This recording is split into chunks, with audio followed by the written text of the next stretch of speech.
So if you're interested, keep watching and don't hesitate to hit the subscribe button so that you don't miss any of my future videos. Let's get started. So my first question to you, Gino, what are some of the biggest differences between Zimbabwe and Germany? The sky, the sunsets, the climate, the people, the way things function, totally different. But I guess that's almost everything. Okay, so can you give us an example of something that happened to you here in Germany and you thought like, oh my god, this thing will never happen in Zimbabwe? Well, first of all, my motto is never say never. But I don't know, maybe in some future it will also snow in Zimbabwe, but I've never seen it. Okay, so now I'm going to ask you my second question. And my second question is, so like we have all heard that the previous president of Zimbabwe, Robert Mugabe, who was there for a long time, A very long time. he resigned, right?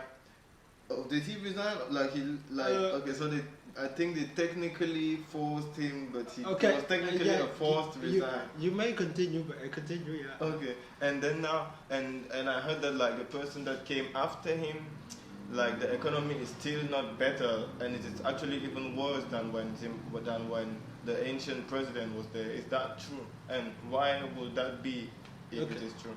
First of all, Mugabe did resign. Okay. Or he didn't. Because nobody really knows the whole story. Some people say it was a coup, some people say it was the fact that he had to resign, but basically they staged a very, very peaceful coup. The first peaceful coup I've ever heard of.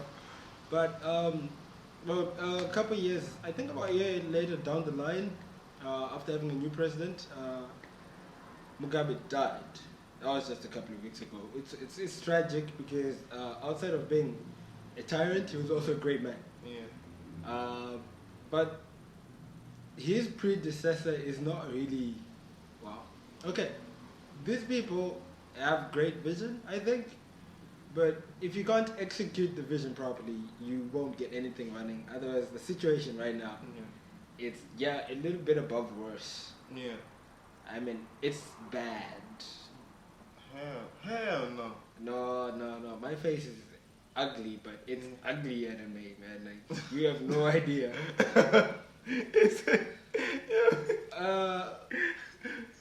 But yeah, what are really? So it is like what can you give us an example of something that is really like? Is it like a lot of people don't have jobs, or is it like the roads are bad, or okay, before we even go there, the roads were already bad. People didn't have enough jobs. Now people don't have jobs. And you get things like inflation, things are just going up for no apparent reason. You get things like fuel crisis. Damn, driving in Zimbabwe is a nightmare now. Really? Because if you want to fuel up, it take you as much as 10 hours. Outside of it being expensive, the time it will take you to get the fuel is because there is not enough. Or is it because so the supply is low and a lot of people need the oil? The demand is high. The supply is low. Hey, I actually did not have any idea about that, because I thought Zimbabwe was really cool and really nice and everything was going on good. Don't get me wrong, Zimbabwe is cool. It's amazing, but a lot of people are going through a lot of things that the media won't show you is happening in Zimbabwe. Okay. Because, like many of these countries, media is controlled by whoever is running the country, especially back home in our African nations. And you get like what the people get is not really what they're supposed to be getting. But one thing that I do salute Zimbabweans for is they find a way around all the situations. It's amazing. They're amazing people, and they found a way to make a living out of it without being violent. And my third question is, would you advise somebody to visit Zimbabwe like on holidays? And if yes, what should the people look for? What should the people visit? What should the people see? Well, I'm not gonna tell you guys about Victoria Falls because everybody wants to go there. I don't even know what You Victoria don't know Falls is. Victoria Falls? The thing is, I am an African, but I know almost nothing about Africa. Okay, I'll tell you That what. is sad though. Given the economic situation getting better, Yeah. it's always advisable to visit Zimbabwe. Okay. There's so many things to see, especially on the nature side. You get Victoria Falls, once nominated to be a 7th World Wonder of the World, Okay. Natural World Wonders. It's literally a gorge in the Zimbawe River, and it's got one of the most amazing falls in the world entirely. Outside of that, the animals, you got Wange National Park and so many other things. And you get Manapos National Park. That's one of the most beautiful places on the planet, if you ask me. Yeah. There's Inyanga Mountains, which is really, really a beautiful mountain range in the east. Actually, the highest altitude for us back home in Zimbabwe is there. And you also get the second longest falls there. Okay. Yeah, there's a place called Mtarazi Falls. Tiny river. I've been there. Yeah. But the falls are actually massive, and over the falls you can literally look into Mozambique, Yeah. and you can see the whole of Mozambique. Really. Not just the whole of Mozambique, but above the clouds. I think I have a fourth question. Yeah. Yeah, because Zimbabwe is close to Mozambique, Yeah. and lately I've been hearing about floods in Mozambique and stuff. Like, is that also happening in Zimbabwe? Is that affecting Zimbabwe? So I'll talk about Hurricane Idai. Okay. Yeah. That is what caused yeah. the floods in Yeah. in So- Mozambique. So people call it Hurricane Ida or Ida, but Yeah. it's actually Hurricane Idai. Okay. Anyway, so what happened is this hurricane hit Mozambique, and because just after the mountain ranges in Yeah. the east, which is like a border between Mozambique and Zimbabwe, right? You get a valley. The central Zimbabwe is actually really, really low. Yeah. So aftermath of the hurricane and the floods Yeah. actually hit those low parts, Okay. and it's terrible because these things fill in the rivers, and it's not a beautiful sight. It's not a Yeah. beautiful thing to see, people of your nation suffering, and with all the propaganda Yeah. in Africa right now, I don't know. It's it's an interesting thing to look at, and I just wish that the world would just see a lot more what's happening. Yeah. But most people don't really see. I mean, Yeah. You just see it on the news, but nobody ever does anything about Yeah. it. Okay. So now we are going to learn 3 things in the Zimbabwean language, which is called Shona, right? Yeah. I was thinking you could teach us how to say, like, when you meet somebody, how to say good morning or like hello, something like that, and then also maybe how to say thank you as well, and maybe a third thing of your choice. Alright, okay. So when greeting people, right? Yeah.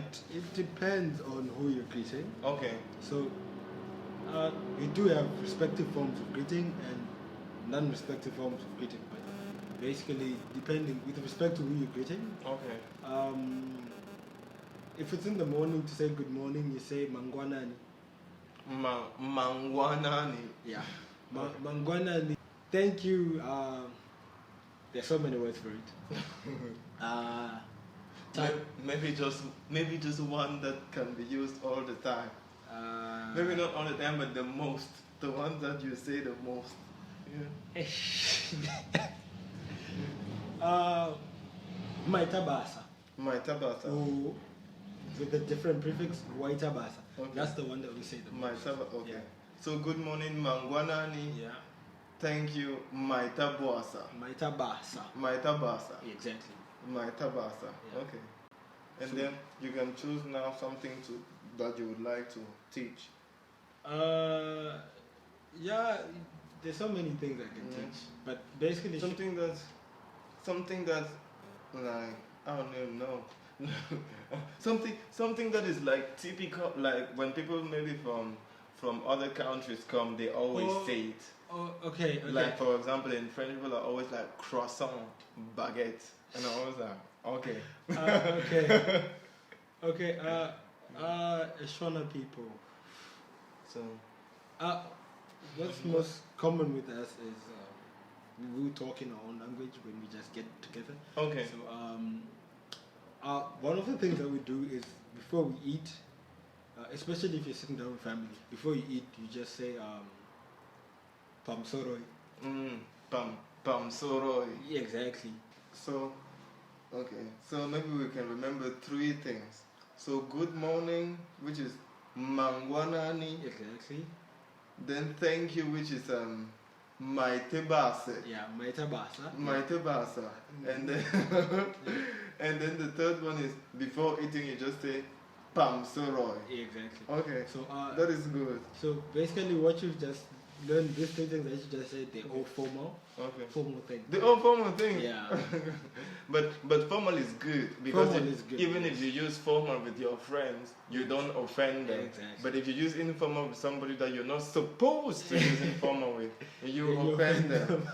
So formal, even though it is a little weird, but it goes through everything. What kind of man are you gonna be?